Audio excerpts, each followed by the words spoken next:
오늘 본문은 이런 양의 비유로 잘 알려져 있습니다. 오늘 본문의 초점은 작은 자입니다. 10절 말씀입니다.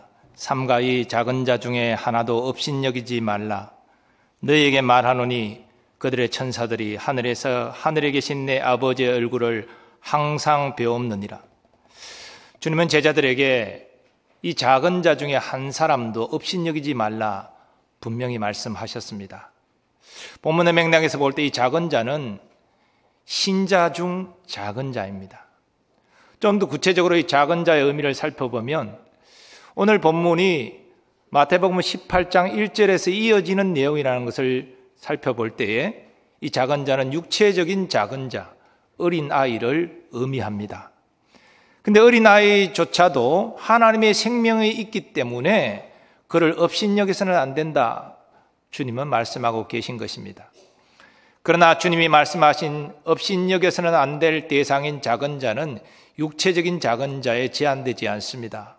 교회 안에 있는 사회적인 작은 자, 가난하고 어려운 처지에 있는 사람들, 그들도 업신여김 당해서는 안 된다 말씀하시는 것입니다.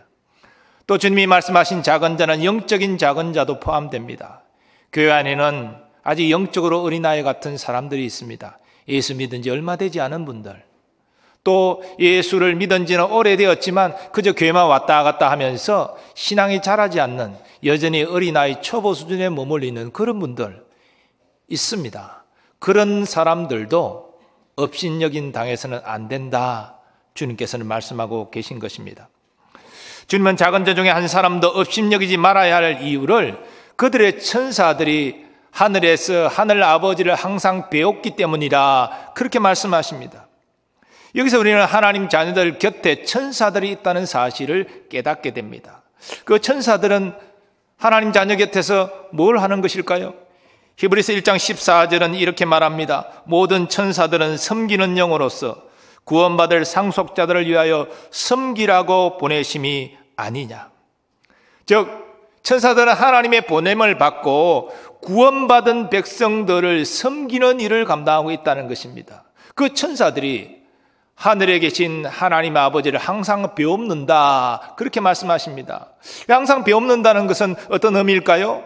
이건 난해 구절이긴 합니다만은 쉽게 생각하면 천사들이 하나님의 백성을 섬기면서 일어나는 모든 일들을 보고하고 또 하나님의 새로운 지시를 받고 또 하나님의 백성들을 섬긴다 그런 것이지요. 이것은 하나님께서 자녀에게 특별한 관심을 가지고 계신다. 그래서 매일 보고를 받고 매일 지시를 하시고 이렇게 하신다는 것입니다. 저와 여러분은 그렇게 하나님께 특별한 존재인 줄 믿습니다. 그런데 우리가 하나님의 특별한 존재가 되는 것은 어떤 사람이 말하는 것처럼 그렇게 가치 없는 일이 결코 아닙니다. 어떤 사람들은 말합니다. 예수 믿고 구원받아 하나님의 특별한 존재가 되는 것, 그래서 믿기만 하면 그렇게 된다는 거 너무 간단하다, 너무 쉽다, 별 가치가 없다 그렇게 평가절하 합니다. 그런데 여러분, 우리가 어떤 가장 아끼고 특별히 여기는 무언가가 있다고 한다면 그것을 얻기 위해서 아마 엄청난 대가를 지불했을 것입니다. 그러니까 그만큼 애착이 가고 특별하게 여기는 것이지요. 하나님도 그러셨습니다. 하나님이 저와 여러분을 자녀 삼기 위해서 어떤 대가를 지불하셨습니까? 성경은 말합니다. 우리가 아직 지연되었을 때에 그리스도께서 우리를 위하여 죽으심으로 하나님께서 우리에 대한 자기의 사랑을 확정하셨느니라. 하나님 아버지는 독생자를 이 땅에 사람 되게 하셨습니다. 죄 없는 그를 십자가에 매달아 죽이셨습니다. 심지어 나의 하나님 어찌하여 나를 버리십니까? 절규할 때도 외면하셨습니다. 오히려 저주하셨습니다. 그 영원한 사랑의 관계가 단절되는 고통까지도 감수하셨습니다. 여러분과 제가 무엇이 간데 이런 특별한 대가를 지불하셔서 우리를 자녀 삼으신 것입니까? 그것이 하나님의 사랑이라고 성경은 말하고 있습니다. 그 사랑을 입은 독생자까지 희생시킬 정도로 우리는 가치 있는 하나님께 특별한 존재라는 것이지요. 스바냐 선지자는 자녀를 사랑하시고 기뻐하시는 하나님을 이렇게 증거했습니다. 너의 하나님 여호와가 너의 가운데에 계시니 그는 구원을 베푸실 전능자이시라. 그가 너로 말미암아 기쁨을 이기지 못하시며 너를 잠잠히 사랑하시며 너로 말미암아 즐거이 부르며 기뻐하시리. 아멘. 하나님의 이러한 사랑은 육체적으로, 사회적으로, 영적으로 작은 자라고 해서 차별 대우하지 않습니다. 사람은 겉모양을 보고 차별 대우하지요. 이 사람은 내게 필요한 사람, 내게 유익한 사람, 그러니까 잘 대접하고, 이 사람은 내게 별 소용이 없는 사람, 도움이 안 되는 사람, 이렇게 판단하지만 하나님은 그렇지 아니하시다는 것입니다. 똑같이 사랑하신다는 것입니다. 그러므로 우리는 교회 안에 어떤 지체라도 존중히 여기고 귀히 여기고 섬겨야 마땅한 것입니다. 주님은 우리 중에 작은 자 중에 한 사람도 업신여기지 말라 분명히 말씀하셨습니다. 만일 지체의 연약함을 지적하면서 비판하면서 판단하고 업신여기면 그건 주님 앞에 불순종하는 것이고 죄를 짓는 것입니다. 우리 가운데 이런 어리석은 행동을 하는 사람들이 한 사람도 없기를 바랍니다. 그리고 이어서 주님은 우리가 잘 아는 이런 양의 비유를 말씀하십니다. 너희 생각에는 어떠하냐? 만일 어떤 사람이 양 100마리가 있는데 그 중에 하나가 길을 잃었으면 그 99마리를 산에 두고 가서 길 잃은 양을 찾지 않겠느냐? 양은 시력이 매우 나쁩니다. 그래서 바로 목자를 따르는 양의 그 뒤만 바라보고 따라가야 되는데 잠깐 한눈을 팔면 탁 놓쳐버리는, 안 보이는 거예요. 그럼 당황해가지고 그 대회를 이탈하고 그래서 길을 잃어버리게 됩니다. 앞에 가는 목자는 양이 길을 잃어버렸다는 건 모릅니다. 목적지에 도착해서 양들의 숫자를 계수할 때야 한 마리가 비었구나, 이 길을 잃었구나, 그때 알게 된다는 것이죠. 그리고 목자는 99마리 양을 산에 두고 그 잃은 양을 찾아 나선다는 것입니다. 어떤 사람은 그것은 계산상 어리석은 행동이다, 어떻게 99마리를 포기하고 한 마리 찾으러 가느냐, 이렇게 말하지만 이 비유의 핵심은 그 길을 잃고 울면서 근심 가운데 있는 그 잃어버린 양을 목자가 안타깝게 생각한다, 이것에 강조점이 있는 것입니다. 그리고 99마리 양을 산에 두고 간다고 그들을 포기하고 내팽개치고 그런 거 아닙니다. 그 산의 목초지는 늘 목자가 양들을 데리고 와서 풀을 먹게 하는 곳입니다. 양들에게 익숙한 곳입니다. 양들은 지금 풀 뜯어먹기에 정신이 없어요.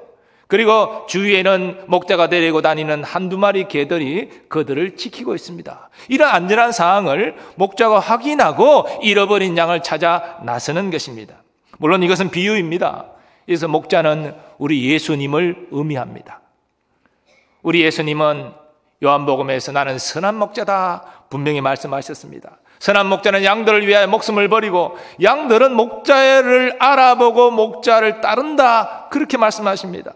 나는 선한 목자라, 나는 내 양을 알고 양도 나를 아는 것이 아버지께서 나를 아시고 내가 아버지를 아는 것 같으니 나는 양을 위하여 목숨을 버리노라.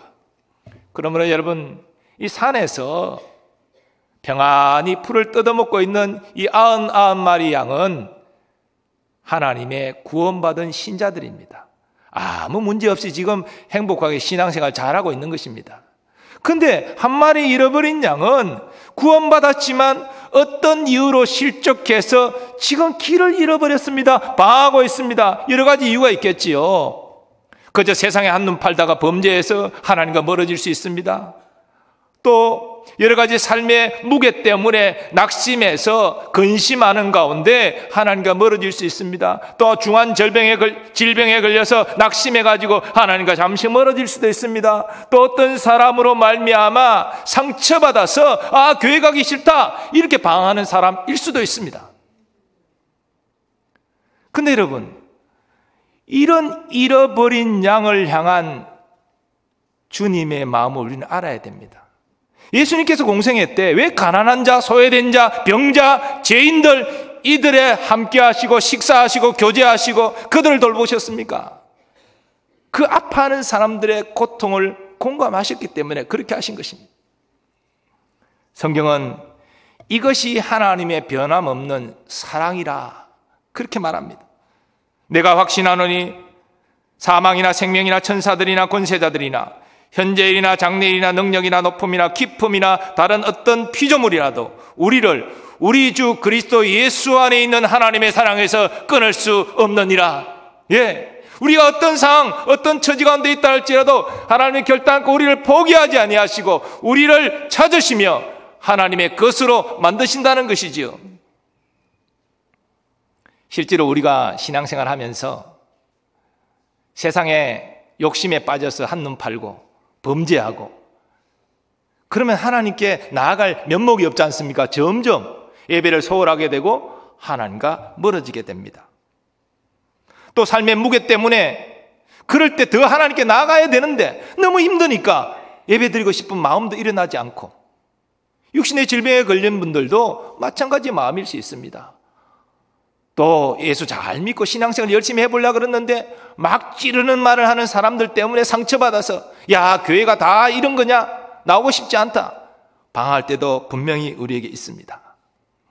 또 하나님이 정말 살아계시다면 어떻게 이럴 수 있느냐? 하나님이 멀게 느껴질 수도 있습니다. 그러나 분명한 사실은 하나님이 멀리 계신 것이 아니라 우리가 하나님을 멀리 내밀고 있다는 것입니다. 하나님은 우리의 모습과 연약함에도 불구하고 우리가 하나님의 생명이 있는 자이기 때문에 우리를 결단코 떠나신 적이 없고 지금도 함께하고 계신 줄 믿습니다. 우리가 범죄했다면 회개해야 됩니다. 우리가 인생의 무거운 짐을 가지고 신음하고 있다면 무거운 짐을 주님 앞에 맡기는 용기를 내야 됩니다. 육체의 질병도 주님께 맡기면서 주님의 치유를 구해야 됩니다. 또 상처받는 사람들, 하나님께서 여러분 포기하지 않습니다. 여러분에게 직접적인 위로의 말씀을 주실 수도 있고 하나님의 사람들을 통해서 하나님의 위로의 말씀을 주실 것입니다. 다시 주님께로 돌아와 신앙생활의 즐거움을 누리게 하실 것입니다. 바로 잃어버린 한 마리 양을 찾은 목자가 그와 같은 심정, 사랑을 가지고 양을 찾았듯이 하나님은 여러분을 포기하지 않고 찾으신다는 것이지요. 그것이 성경이 말하는 하나님의 사랑입니다. 오늘 본문에는 그렇게 잃어버린 한 마리 양을 찾아 나선 목자가 그 잃어버린 양을 찾은 기쁨이 소개되고 있습니다. 진실로 너희에게 이르노니 만일 찾으면 길을 잃지 아니한 99마리보다 이것을 더 기뻐하리라. 여기 보면 산술적으로는 맞지 않죠. 99마리 양보다 한 마리 양으로 더 기뻐한다. 그만큼 잃어버린 양을 향한 그 안타깝고 간절한 목자의 마음이 반영된 표현입니다.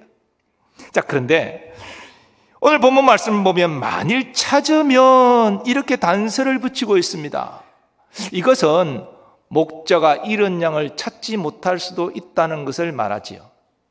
실제로 잃어버린 양을 찾은 목자는 항상 잃어버린 양을 찾는 것 아닙니다. 찾지 못할 때도 있습니다.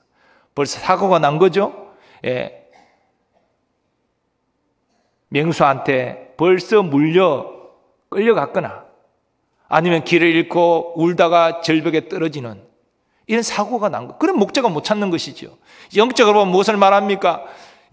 주님께서 모든 사람이 다 하나님께로 오기를 원하시고 우리가 또한 그렇게 잃어버린 양을 찾아서 교회 안에 섬기고 돌아오도록 노력을 하지만 끝끝내 주님께로 돌아오지 않고 세상으로 가는 사람들도 있다는 것입니다. 우리는 그 방황하는 영혼이 참 신자인지 거짓 신자인지 알 길이 없습니다. 하지만 그 구원의 문제는 하나님께 최종적으로 맡기고 우리는 우리 주위에 방황하는 심령들을 주님께로 돌아오도록 기도하고 위로하고 격려하여 이끄는 것에 힘을 써야 할 것입니다.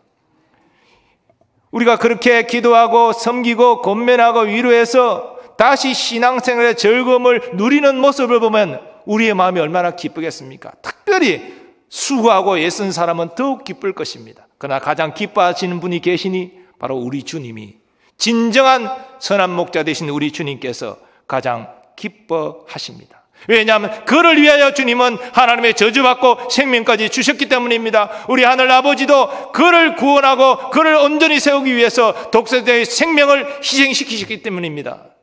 더불어 우리는 오늘 본문을 통해서 영적으로 방황하는 사람을 주님께로 인도하는 것의 가치를 알 필요가 있습니다.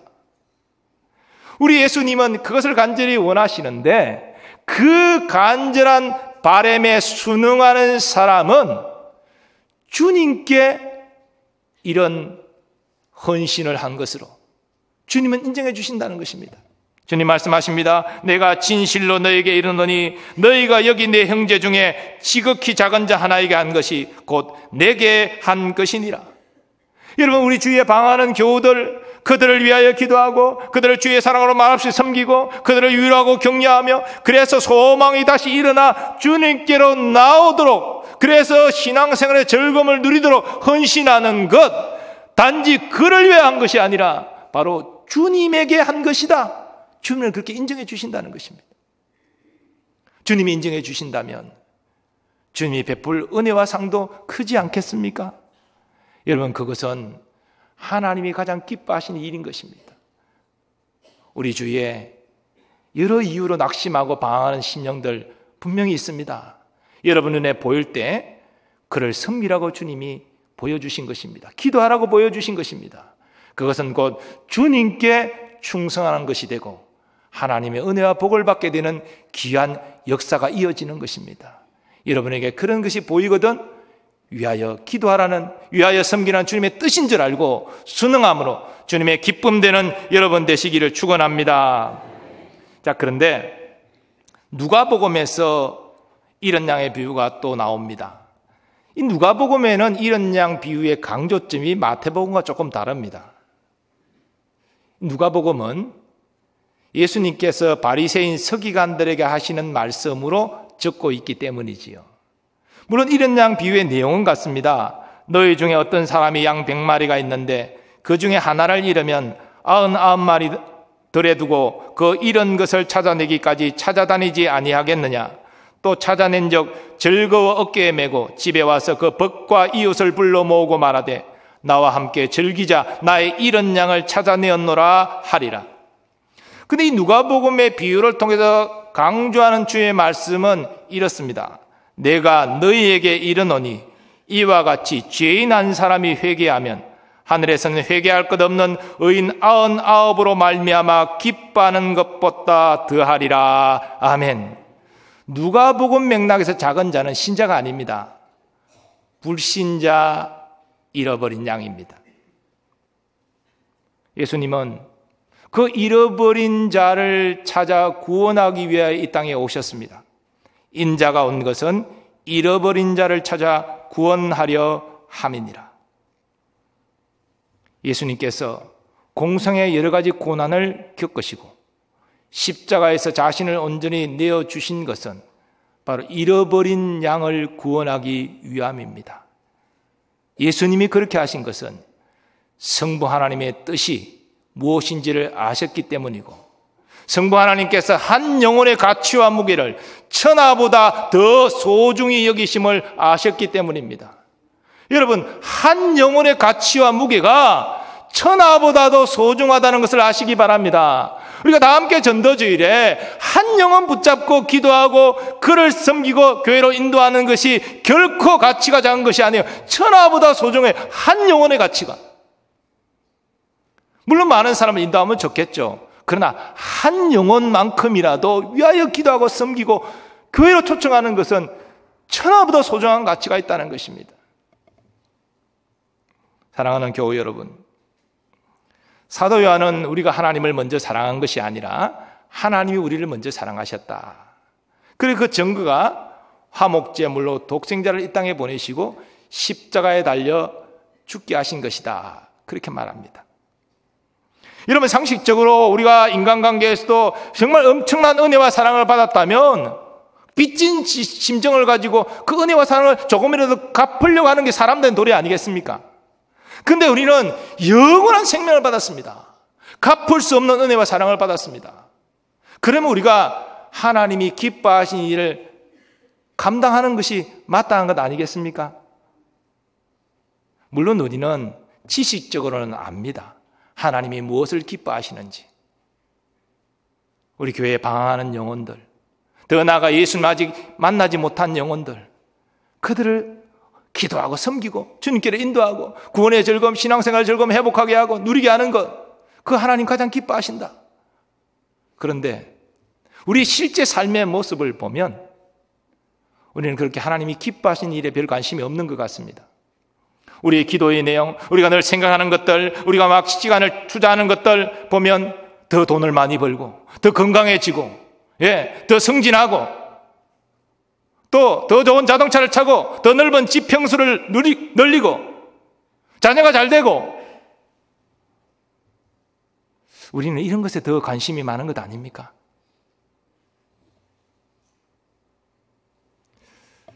오늘 마태복음 본문과 누가복음 본문이 그 강조점이 다른 것은 성경에 모순된 증거는 아닙니다.